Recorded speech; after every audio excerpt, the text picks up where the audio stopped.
Film की screening की रात, हत्या की रात, श्रीवास्तव जी को किसी का इंतजार था और जिस व्यक्ति का वो इंतजार कर रहे थे वो नहीं चाहते थे कि वहां उपस्थित लोगों की नजर उस पर पड़े।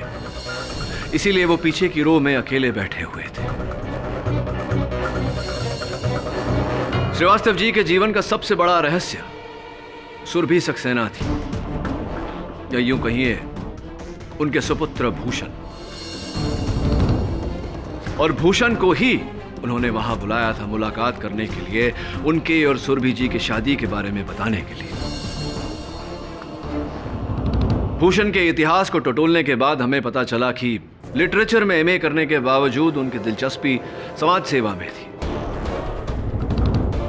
कई blood donation camps, medical camps का वो हिस्सा बने थे। इसीलिए योर ऑनर, उन्हें दवाइयों और सिरिंजेस का बहुत तजुर्बा था और इसी जानकारी के आधार पर मैंने उनका पीछा करवाया।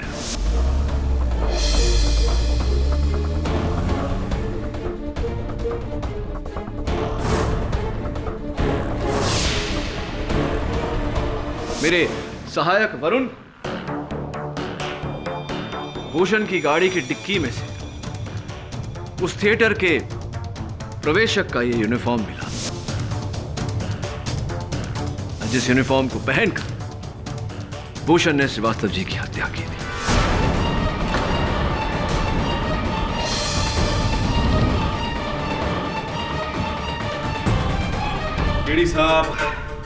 केडी साहब, आपकी इस एक्साइटिंग स्टोरी का अंत काफी बोरिंग रहा। भूषण की कार की डिक्की में अशर के कपड़े मिल जाने से भूषण कातिल साबित नहीं हो जाता। वो कपड़े वहां कोई और भी रख सकता था भूषण को फंसाने के लिए। भरद्वाज साहब, कहानी अब तक खत्म नहीं हुई, पिक्चर अभी बाकी है मेरे दोस्त। आप भूल गए कि हमारे पास एक चश्मदीद गवाह भी है। योर ऑनर, मैं इस केस के इकलौते गवाह उस थिएटर के वॉचमैन दुर्योधन प्रसाद जी को कटघरे में बुलाने की अनुमति चाहता हूं। दुर्योधन प्रसाद साहब, अदालत को यह बताइए कि उस रात जिस व्यक्ति को आपने मध्यांतर के बाद थिएटर में घुसते हुए देखा था, जिसने आपको क्या कहा था? अंग्रेजी में बोला था शट अप। हाँ, क्या वो व्यक्ति इस समय अदालत में उपस्थित है? जी वकील साहब, ये सामने खड़ा है, वही आदमी है।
साला कमीना।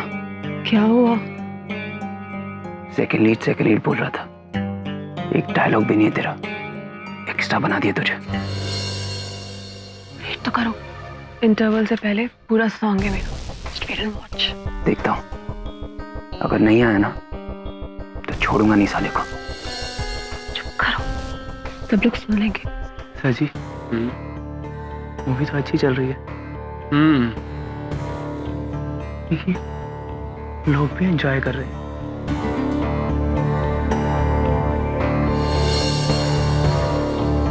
लेकिन प्रोड्यूसर साहब खुश नहीं है ना, वो तो बैठे हुए वहां अकेले मुंह लटका के। नहीं सर जी, रिलीज का टेंशन होगा और आप टेंशन मत लीजिए, एकदम रिलैक्स हो जाइए क्योंकि अपनी पिक्चर तो हिट है।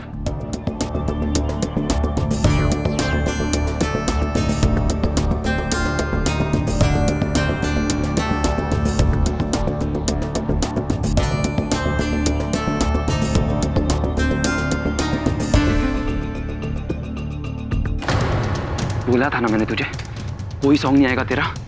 बेवकूफ बनाया उसने तुझे। पवन श्रीवास्तव, झूठ बोला तूने मेरी स्वीटी को। गजेन प्लीज। किधर है सॉन्ग? फैसल बाहर निकालो इससे। नहीं छोड़ूंगा। छोड़ूंगा नहीं तुझे। फैसल से बाहर निकालो। छोड़ो मुझे। बाहर निकालो इसे। तुझे जान से मारूंगा। छोड़ो मुझे। जान से मारूंगा तुझे। नहीं छोड़ूंगा। छोड़ो मुझे। नहीं छोड़ूंगा मैं उसे। उसे मेरी गर्लफ्रेंड को झूठ बोला है।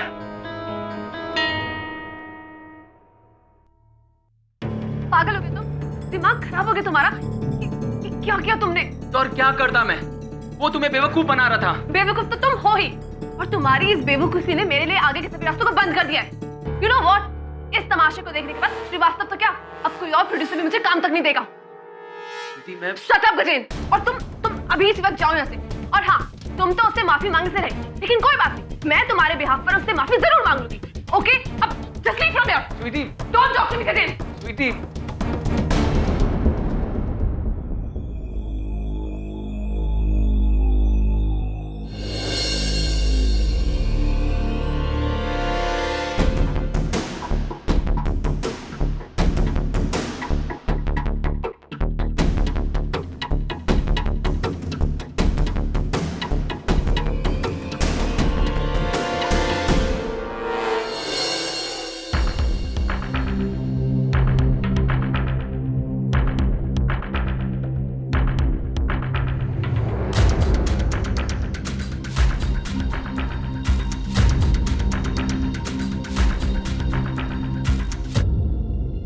सर जी, ये प्रोड्यूसर साहब अकेले क्यों बैठे हैं?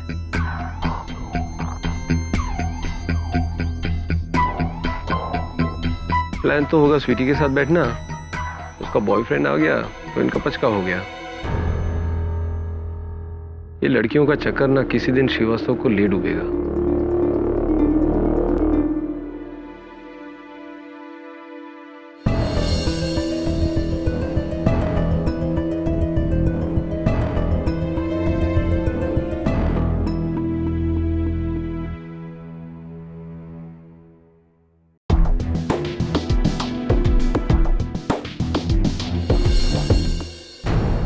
पर सर जी, वो कौन है? कौन? अरे मरेगा साला। श्रीवास्तव साहब ने कहा था किसी को मेरे नजदीक आने मत देना। पर सर वो कर क्या रहा है? कौन है? ए, क्या हो रहा है? लाइट।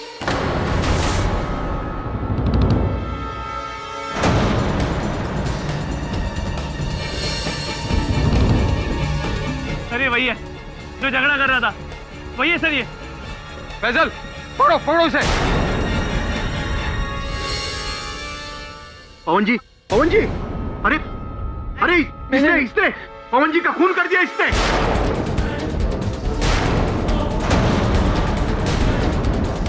कोई पुलिस को बुलाओ, मैं इसे पकड़ के रखा हूँ। पुलिस को बुलाओ जल्दी। मैंने नहीं मारा जी, मैंने नहीं मारा। अरे पहले से मारा है, ये सारे गवाह है। नहीं मारा है पवन जी को। बुलाओ कोई पुलिस को। मैंने नहीं।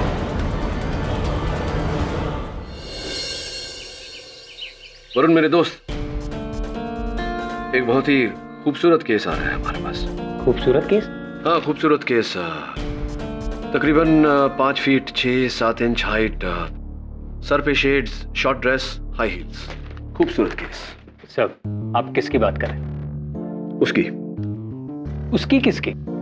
वो जो दरवाजे के पीछे है। सर दरवाजे के पीछे कोई नहीं। कम इन।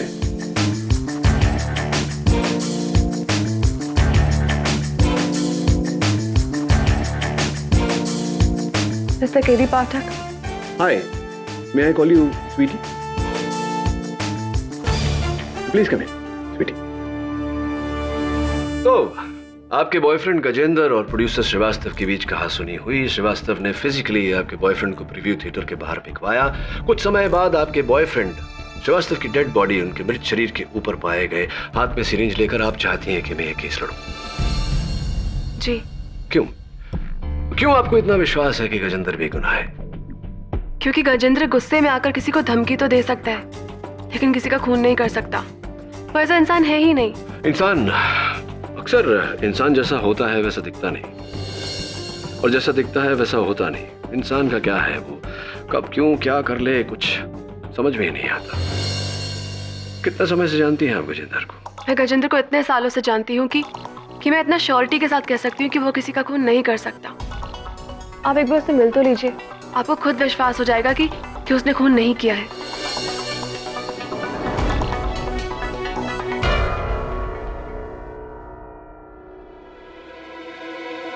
ओके। सर, इसके बारे में आपको कैसे पता चला? अखबार में केस की रिपोर्ट छपी है, और ये केस इतना विचित्र है कि कोई वकील इसे लेना नहीं चाहता। कौन बचा? केडी पाठक। केडी साहब, मैं सिर्फ इतना कह सकता हूँ कि मैं स्वीटी से बहुत प्यार करता हूँ, और ऐसा कोई काम नहीं करूँगा जो मुझे उससे दूर ले जाए। और आप ही सोचिए, अगर मैं उन्हें मारना चाहता तो सबके सामने झगड़ा कर कर अपने लिए मुसीबत क्यों मोल लेता? गए क्यों थे श्रीवास्तव के घर? क्या करने गए थे? मुझे बाद में अपनी गलती का एहसास हुआ, और स्वीटी के खातिर मैं उनसे माफी मांगने गया। वहां जाकर जब मैंने देखा,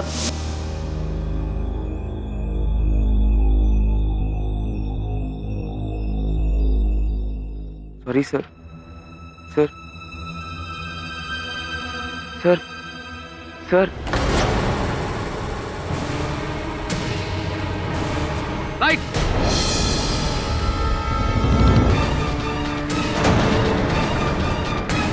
उनके गले में सिरिंज अटकी हुई थी, वो मर चुके थे। मैं सिरिंज निकाल ही रहा था, उतने में लोगों ने मुझे पकड़ लिया। सर प्लीज मेरा यकीन कीजिए, मैंने उन्हें धमकी जरूर दी, लेकिन मैं किसी का खून नहीं कर सकती। मुझे हिंसा से सख्त नफरत है। जज साहब, सुंदर तो नहीं कहूंगा, लेकिन हाँ ये बहुत ही सिंपल सा केस है। प्रोड्यूसर पवन श्रीवास्तव की फिल्म के प्रीव्यू के दौरान मुलजिम गजेंद्र वर्मा ने सबके सामने अपने गुस्से की आवाज में प्रोड्यूसर श्रीवास्तव को जान से मारने की धमकी दी।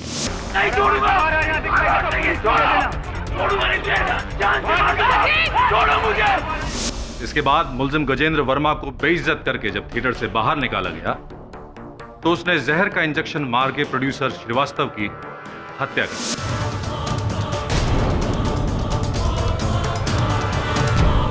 जैसा गजेंद्र एक केमिस्ट रह चुका है, वो अच्छी तरह से जानता है कि कौन सा जहर कितनी मात्रा में दिए जाने से इंसान की तुरंत मौत हो सकती है।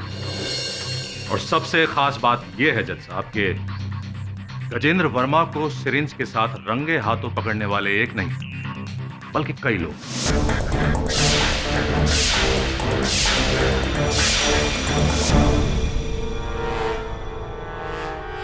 भरद्वाज, आपकी दलील के अनुसार गजेंद्र निश्चय बनाकर गए थे श्रीवास्तव जी को मारने का। तो अपने साथ वो जहर और सिरिंज भी लेकर गए होंगे, तो जाकर के मार देते श्रीवास्तव जी को। फिल्म के मध्यांतर में इन्हें श्रीवास्तव जी के साथ चिल्ला चिल्ला कर बहस करके लोगों का ध्यान अपनी ओर आकर्षित करने की क्या आवश्यकता थी?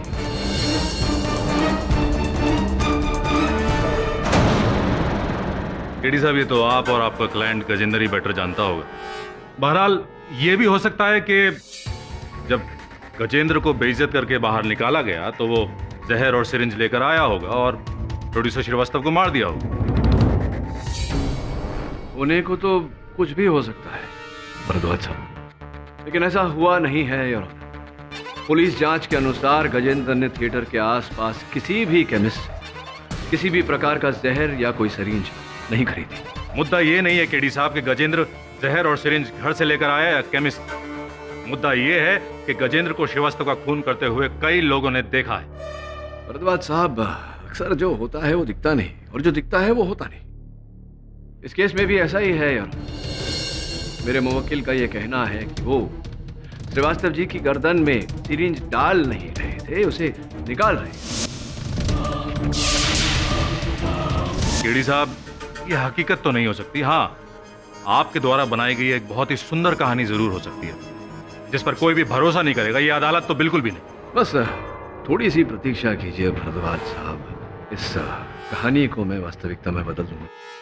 योर ऑनर, मैं डायरेक्टर कमलेश खन्ना को कटघरे में बुलाने की अनुमति चाहता हूँ। इजाजत है?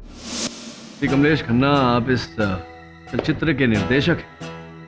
जी हाँ। ये बताइए कि इस फिल्म के प्रीव्यू के दौरान किसी व्यक्ति को हॉल में अंदर आते दिखा, विशेषकर मध्यांतर के बाद? जी नहीं सर, और किसी को तो नहीं देखा मैंने। मैं तो फिल्म देख रहा था। बहुत अच्छी फिल्म बनी है वकील साहब, आप भी जरूर देखना। बहुत ही सुंदर केडी साहब, आपकी दलीलों में मजा तो बहुत आ रहा है, लेकिन क्या है कि अदालत का कीमती वक्त भी बर्बाद हो रहा है।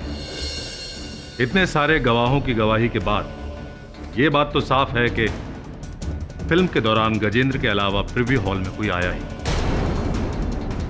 इसका मतलब गजेंद्र ने ही पवन श्रीवास्तव का खून किया है।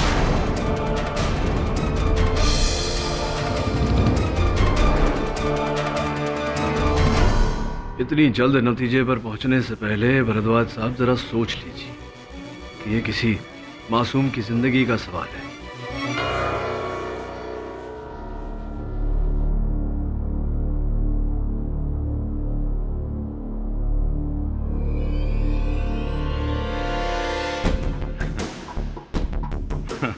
मासूम, बहुत सुंदर केडी साहब। आपके इस मासूम मुवक्किल की मासूमियत का एक बहुत ही उम्दा सबूत अभी अभी मेरे हाथ में। जज साहब, पुलिस रिकॉर्ड से पता चला है कि गजेंद्र वर्मा 14 साल की उम्र में अपने स्कूल के 2 लड़कों के साथ मारपीट और उनके सर फोड़ने के जुर्म में 4 महीने रिफॉर्म हाउस यानी कि बाल सुधार गृह में काट चुके हैं।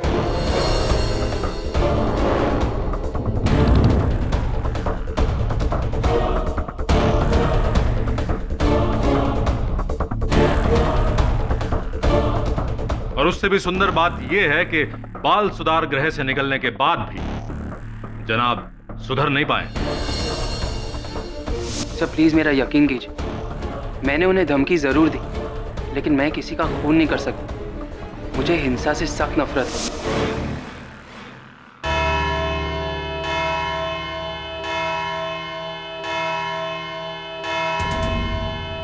यह अदालत कल तक के लिए मुलतवी की जाती है। The court is adjourned till tomorrow.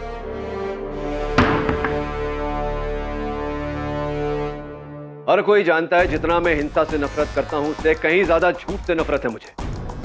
क्या सोचकर झूठ बोला तुमने मुझे गजेंद्र? क्या कहा था तुमने? हिंसा से मुझे नफरत है। ये सब क्या था जो कोर्ट में बताया? सर मैंने आपसे कभी झूठ नहीं कहा। हाँ, बचपन में नादान में मुझसे गलती हो गई थी, जिसकी सजा मैंने 4 महीने रिफॉर्म हाउस में रहकर बिताए। 4 महीने मिले नर्स से भी बदतर थे। रिफॉर्म हाउस से बाहर निकलते ही मैंने डिसाइड कर लिया कि मैं कभी हिंसा का सहारा नहीं लूंगा। तो प्लीज मेरा यकीन कीजिए, मैंने खून नहीं किया। और कुछ है, कोई बचपन की बात या जवानी की बात जो तुमने मुझे बताई ना हो? प्लीज बता दो। नहीं सर, और कुछ भी नहीं। तो श्रीवास्तव यहाँ बैठा था और श्रीवास्तव के इर्द गिर्द बाकी के लोग बैठे थे इन सीट्स पर। अगर इनमें से कोई श्रीवास्तव की तरफ बड़ा होता, थैंक यू, तो इन लोगों में से उसे अवश्य किसी ने देखा होता। बाहर इन दरवाजों से कोई अंदर आया होता, तब भी यहाँ बैठे लोगों में से किसी ने उसे देखा होता, जैसे कि गजेंद्र को देखा। अगर इंटरवल के बाद ऑडिटोरियम में बाहर से कोई आया नहीं, किसी ने किसी को आते हुए देखा नहीं, तो फिर श्रीवास्तव की हत्या की किसने? सर हो सकता है इनमें से कोई एक झूठ बोल रहा हो।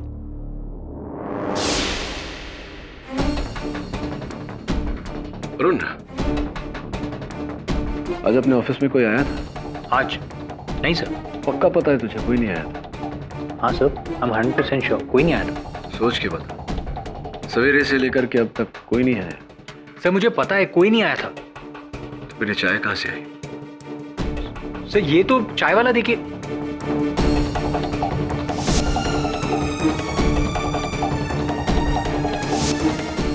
एग्जैक्टली।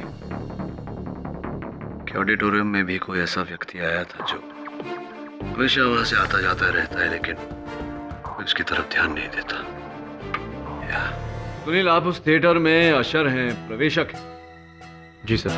लोगों को उनकी सीट दिखाने के अतिरिक्त आप वहाँ जलपान, स्नैक्स, कोल्ड ड्रिंक्स इत्यादि भी बेचते हैं। जी सर।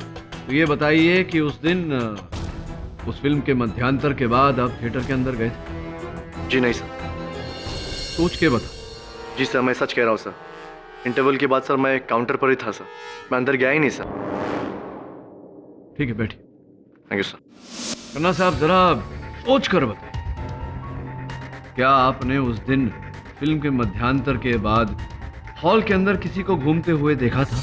ऑब्जेक्शन जज साहब, बार बार सवाल पूछे जाने से सच्चाई बदल नहीं जाएगी। केडी साहब गवाह पर जोर डाल रहे हैं। Objection sustain. केडी, सवाल दोहराओ मत। क्षमा चाहता हूँ योर ऑनर। और मेरा दूसरा सवाल, खन्ना साहब, क्या आपने उस दिन मध्यांतर के बाद सुनील अशर को, प्रवेशक को, हॉल के अंदर देखा? ऑब्जेक्शन जज साहब। ओवररूल्ड। KD continue. देखा था? देखा था या नहीं सुनील को? खन्ना साहब बताइए। केरी साहब, सच बताऊं तो मैं इतना नर्वस था कि होश में नहीं था। उस वक्त अगर अशर हुआ भी तो मैंने नोटिस नहीं किया। आप नर्वस थे, आपने नोटिस नहीं किया। जी हाँ, बैठिए।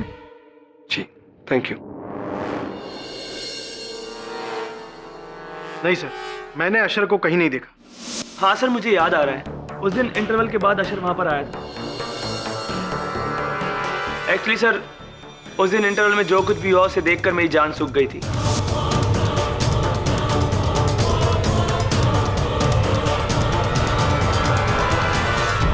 और झगड़ा खत्म होते होते इंटरवल खत्म हो गया और मूवी भी शुरू हो गई थी सर। और मुझे प्यास लगी थी लेकिन मैं बाहर जा नहीं पाया, इसलिए मैंने चारों तरफ नजर घुमाई और वहां मैंने अशर को पाया।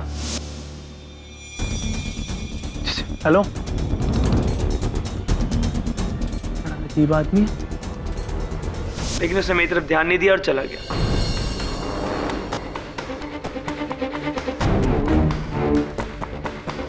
कहाँ चला गया?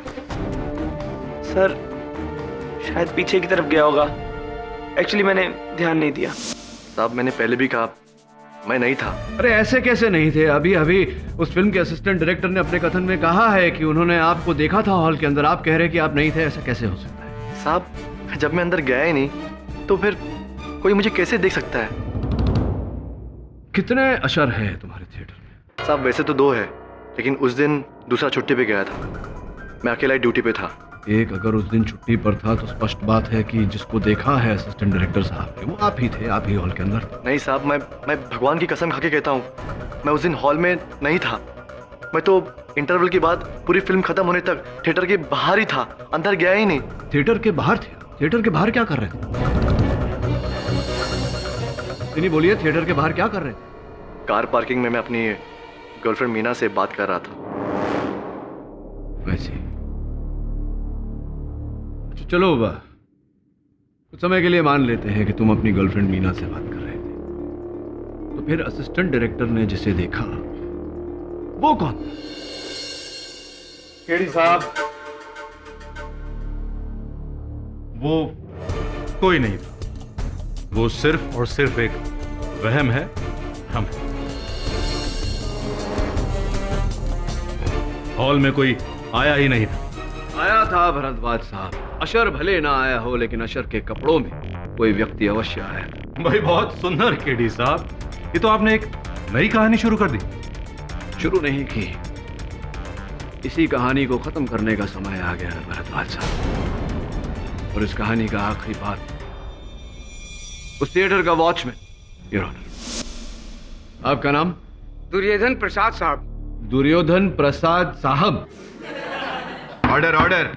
साहब नहीं साहब, साहब तो आप हैं, मैं सिर्फ दुर्योधन प्रसाद ही हूँ। अच्छा, तो दुर्योधन जी ये बताइए कि उस थिएटर के वॉचमैन द्वारपाल आप हैं? जी साहब। आपने उस फिल्म के मध्यांतर के बाद किसी को अंदर जाते हुए देखा? नहीं साहब, इंटरवल के बाद तो कोई आता ही नहीं साहब। पर हाँ, याद आया, एक आदमी को अंदर जाते हुए देखा था मैंने। तुम्हें कैसे मालूम है कि वो बाहर का आदमी था? क्योंकि वो आदमी थिएटर से बाहर आया ही नहीं। क्योंकि आया था तो इंटरवल के बाद ही आया था। और ये बात आप इतने विश्वास के साथ कैसे कह सकते हैं? साहब, वो आदमी इंटरवल खत्म होने के बाद अपनी गाड़ी में आया और गाड़ी हॉल के बाहर उसने पार्क कर दी। जब मैंने उससे कहा गाड़ी अंदर पार्क कर दो तो वो मुझे अंग्रेजी में सेटअप करके चला गया। और ये जो आदमी इंटरवल के बाद अंदर घुसा था, ये बाहर कभी आया? इसे बाहर आते देखा? नहीं साहब, मैं उस समय चाय पीने को चला गया था। इस व्यक्ति का हुलिया कैसा? कैसा क्या मतलब? दिखता कैसा था वो? साहब, जैसे सब लोग दिखते हैं, हम आप वैसे ही था। नहीं, मेरा मतलब है व्यक्ति का कद, उसकी ऊंचाई कितनी थी? अरे जैसे सबकी होती है वैसे ही थी, हमारी और आप जैसी। अच्छा ये बताओ कि जिस व्यक्ति को तुमने इंटरवल के बाद अंदर जाते हुए देखा था, किस रंग के कपड़े पहने थे उसने? कमीज किस रंग की पहनी थी? रंग तो अरे हर आदमी वही रंग पहनता है, जैसे आप पहने और मैं पहनता हूँ, वैसे ही रंग था। मेरे या आप? मतलब दोनों की तरह, आप जैसा और मेरी जैसा। ये बताइए कि जिस रंग की कमीज उस व्यक्ति ने पहनी थी, क्या यहाँ अदालत में किसी ने उस रंग की कमीज पहनी है? क्या वकील साहब, सबने एक जैसे कपड़े पहने, जैसे आपने और मैंने। Oh God, you're color blind. Your honour, दुर्भाग्यवश ये कलर ब्लाइंड है, इन्हें रंगों की पहचान नहीं, किंतु मुझे पूरा विश्वास है कि जिस व्यक्ति को इन्होंने मध्यांतर के बाद थिएटर में जाते हुए देखा था वही हत्यारा है। जज साहब, केडी साहब इस अदालत का वक्त बर्बाद कर रहे हैं। अरे जिस आदमी को रंगों की पहचान ना हो, जो आदमी किसी का होलिया ठीक से बयान तक ना कर सके, उस आदमी की बात का यकीन कैसे किया जा सकता है? भरद्वाज साहब, ये कलर ब्लाइंड है, पागल नहीं। आपका कहना बहुत सुंदर है केडी साहब, लेकिन ये भाई साहब कलर ब्लाइंड है, ये राज तो अभी खुला है। इनके बारे में और ना जाने कितने राज खुलने बाकी हैं। जज साहब, इस आदमी की गवाही पर भरोसा नहीं किया जा सकता। Excuse me KD sir. Your honour, अनुमति चाहता हूं। इजाजत है।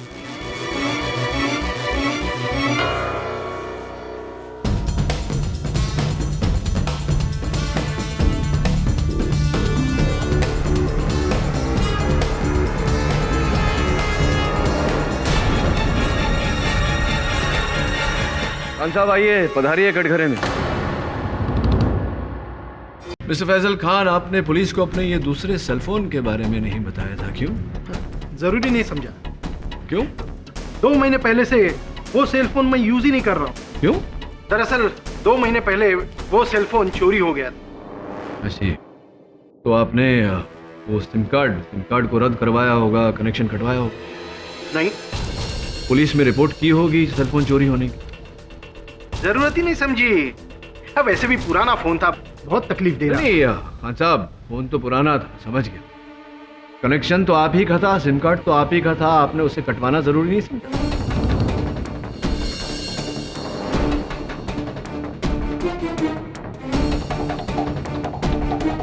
आप जानते हैं आपके उसी सिम कार्ड से पिछले 2 महीने में कितने फोन किए गए? ये होंगे, मुझे क्या, मेरे सिम कार्ड में तो बैलेंस ही नहीं था, मुझे कौन सा नुकसान। अब इसमें आपका क्या नुकसान हुआ है ये तो समय ही बताएगा खान साहब। वैसे कहाँ चोरी हो गया था आपका ये सेलफोन? शूटिंग के वक्त खो गया। हो गया? हाँ। समय पहले आपने बोला चोरी हो। किसी ने निकाल लिया होगा या कहीं पॉकेट से गिर गया होगा, मुझे क्या पता। सर जी, आपको शूटिंग के टेंशन के बारे में कुछ पता नहीं, जान हलक में अटकी रहती है। जज साहब, केडी साहब इस आदमी के दूसरे सेलफोन के बारे में पूछ के पता नहीं क्या प्रूव करना चाहते हैं। केडी, आपको इस आदमी पे शक है? योर ऑनर, मुझे तो शक भरद्वाज साहब पर भी है। मतलब क्या आपका? मतलब ये भरद्वाज साहब कि मुझे शक है कि आप मुझे भटकाने की कोशिश कर रहे हैं, लेकिन योर ऑनर मैं ये साबित कर दूंगा कि खान साहब के खोए हुए सेलफोन या चोरी किए गए सेलफोन और इस हत्या के केस के बीच गहरा ताल्लुक है। Your honour, the defence request for a 2-hour interview. यह अदालत 2 घंटे के लिए स्थगित की जाती है।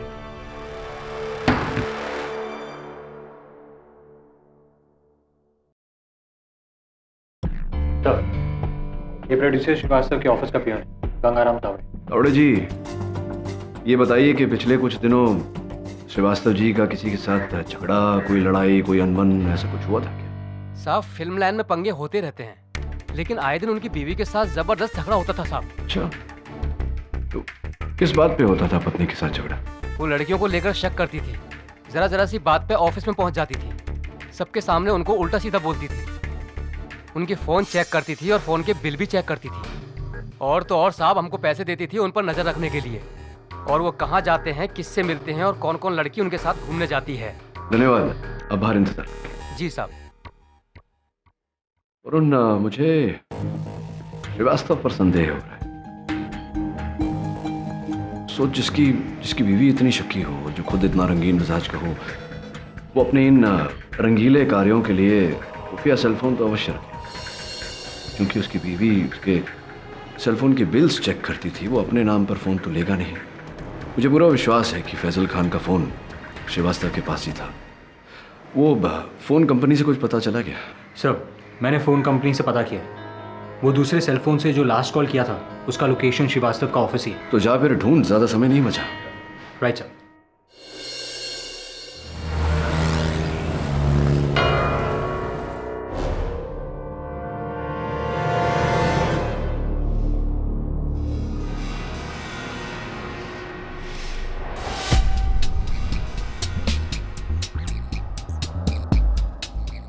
साहब जल्दी कीजिए।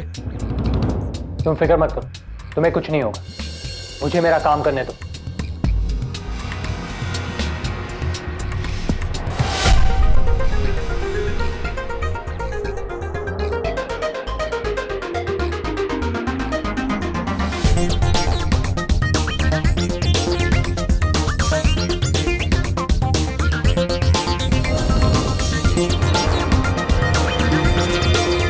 साहब जल्दी कीजिए, नहीं तो मेरी नौकरी चली जाएगी अगर किसी ने देख लिया तो। वहीं पे खड़े रहो।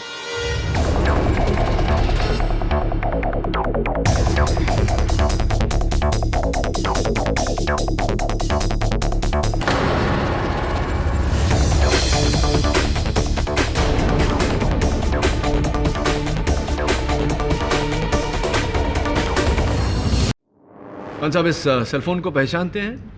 पहचानते होंगे, आप ही का है। जी।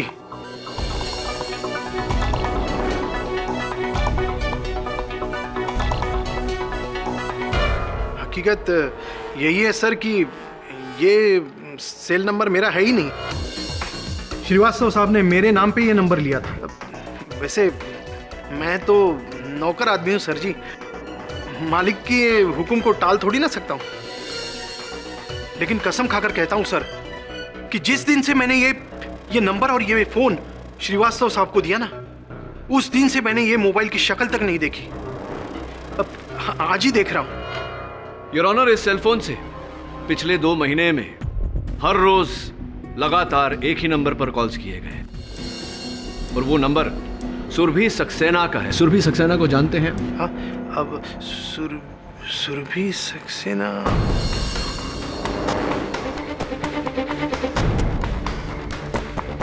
हाँ, वो उन्होंने कुछ साल पहले श्रीवास्तव साहब की एक फिल्म में सेकंड हीरोइन का काम किया था। राइट। और कुछ महीने पहले वो श्रीवास्तव साहब के ऑफिस में भी उनसे मिलने आई थी। सुरभि सक्सेना। सुरभि जी, कृपया कर अदालत को बताइए कि आप फिल्म प्रोड्यूसर पवन श्रीवास्तव को कैसे जानती थी? जी, कुछ साल पहले मैंने उनकी फिल्म में काम किया था। कुछ 2 महीने पहले आप उनके दफ्तर गई थी उनसे मिलने? जी बिल्कुल मिली थी। मुझे काम के सिलसिले में बहुत सारे प्रोड्यूसर्स, डायरेक्टर्स, कास्टिंग डायरेक्टर्स से मिलना पड़ता है। Of course.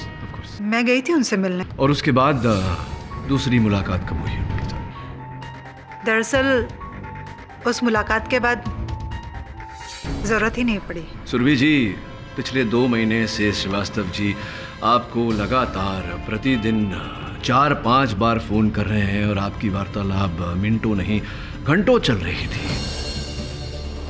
आप झूठ क्यों बोल रही हैं कि आपकी बात ही नहीं हुई उनके साथ?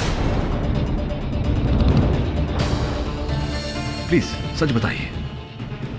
जी, दरअसल मैं और पवन बहुत जल्द शादी करने वाले थे।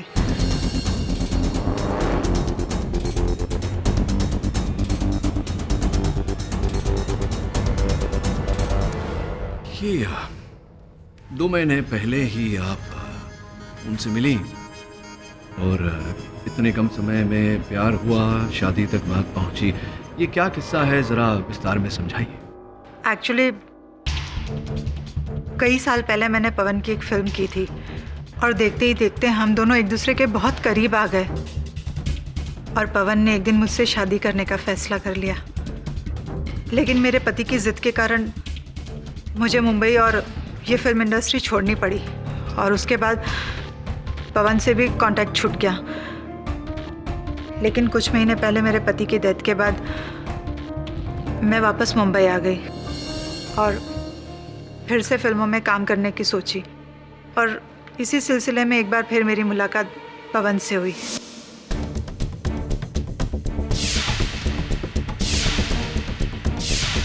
और इस फिल्म की रिलीज के बाद पवन अपनी बीवी को तलाक देकर हमारी शादी अनाउंस करने वाले थे।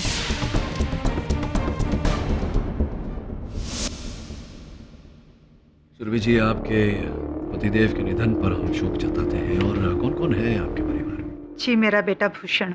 भूषण को आपके इस विवाह से कोई आपत्ति या कोई एतराज तो नहीं? नहीं, बिल्कुल नहीं।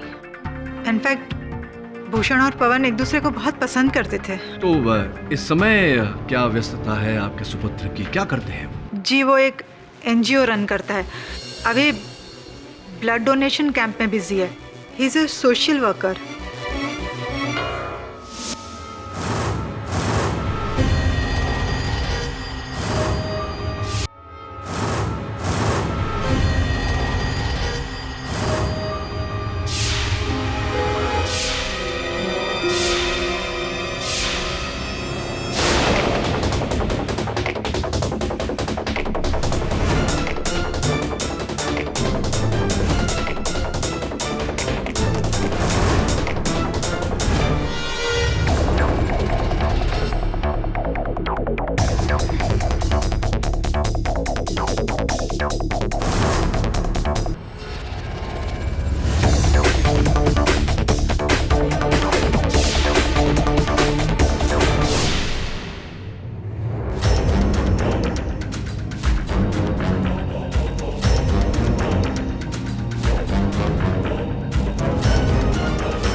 हाय।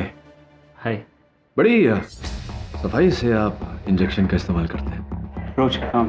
अच्छा, मिस्टर भूषण श्रीवास्तव राइट? जी नहीं, मैं भूषण सक्सेना हूँ। श्रीवास्तव नहीं है? जी नहीं, मैं सक्सेना हूँ। गुस्सा क्यों हो रहे हैं? श्रीवास्तव नाम से कोई नफरत है क्या आपको? क्या बकवास कर रहे हैं आप? मैं बकवास नहीं कर रहा हूँ, नफरत तो होगी ना, इसलिए तो आपने मिस्टर पवन श्रीवास्तव को।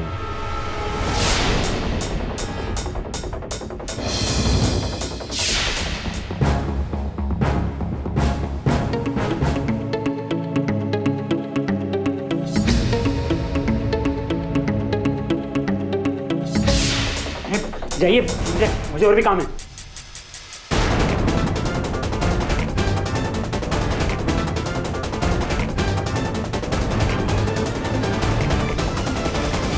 योर ऑनर, अपनी फिल्म की स्क्रीनिंग की रात, हत्या की रात, श्रीवास्तव जी को किसी का इंतजार था और जिस व्यक्ति का वो इंतजार कर रहे थे वो नहीं चाहते थे कि वहां उपस्थित लोगों की नजर उस पर पड़े, इसीलिए वो पीछे की रो में अकेले बैठे हुए थे। श्रीवास्तव जी के जीवन का सबसे बड़ा रहस्य सुरभि सक्सेना थी, या यूं कहिए उनके सुपुत्र भूषण। और भूषण को ही उन्होंने वहां बुलाया था मुलाकात करने के लिए, उनके और सुरभि जी की शादी के बारे में बताने के लिए। भूषण के इतिहास को टटोलने के बाद हमें पता चला कि लिटरेचर में एमए करने के बावजूद उनकी दिलचस्पी समाज सेवा में थी। कई blood donation camps, medical camps का वो हिस्सा बने थे। इसीलिए योर ऑनर, उन्हें दवाइयों और सिरिंजेस का बहुत तजुर्बा था और इसी जानकारी के आधार पर मैंने उनका पीछा करवाया।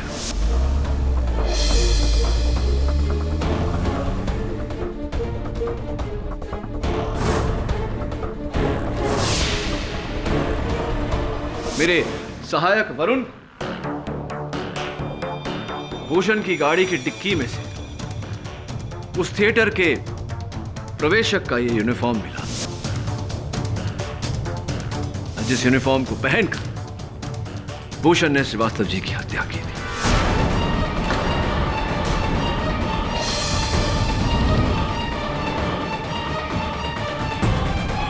केडी साहब,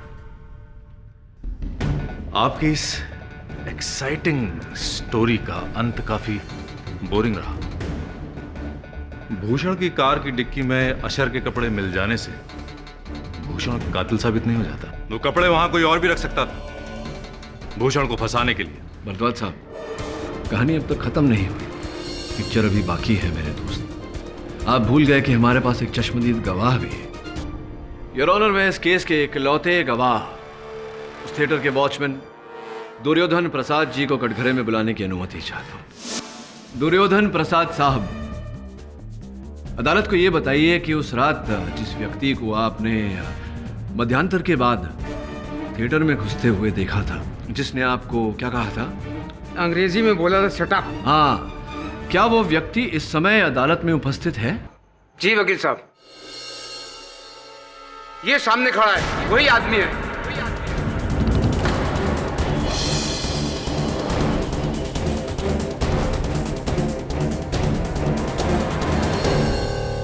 योर ऑनर, जब से मेरी माँ ने उस पवन श्रीवास्तव से शादी करने का फैसला लिया था, तभी से मेरे दिल में नफरत का बीज पनपने लगा। कुछ साल पहले उसने मेरी माँ को धोखा दिया था और आज फिर जब उसे अपनी जरूरत पड़ी तो वो मेरी माँ से शादी करने के लिए आ गया।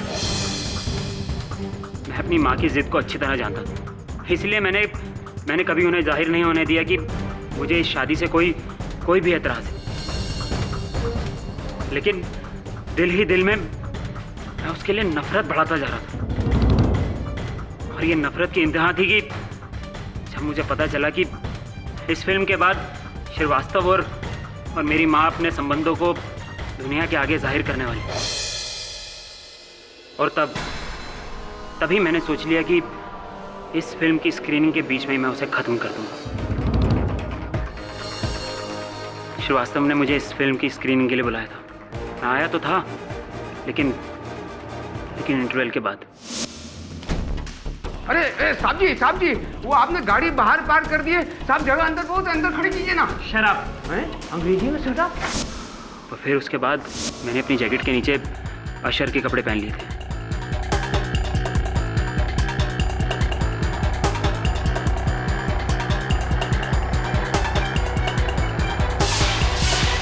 अंधेरे में मैं श्रीवास्तव के पास पहुंचा।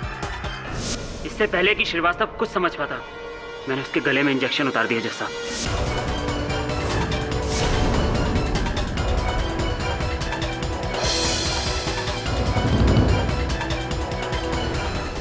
श्रीवास्तव को मार के मैं वहां से चुपचाप बाहर निकल गया।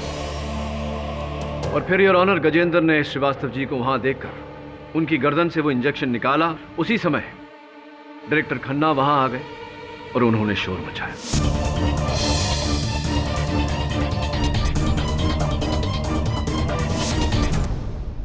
The defence rest your honour. तमाम गवाहों और सबूतों को मद्देनजर रखते हुए यह अदालत गजेंद्र वर्मा को निर्दोष पाते हुए उसे बाइज्जत बरी करने का हुक्म सुनाती है और भूषण सक्सेना को दोषी पाते हुए उसे गिरफ्तार करके उस पर केस चलाने का आदेश देती है। The case is closed.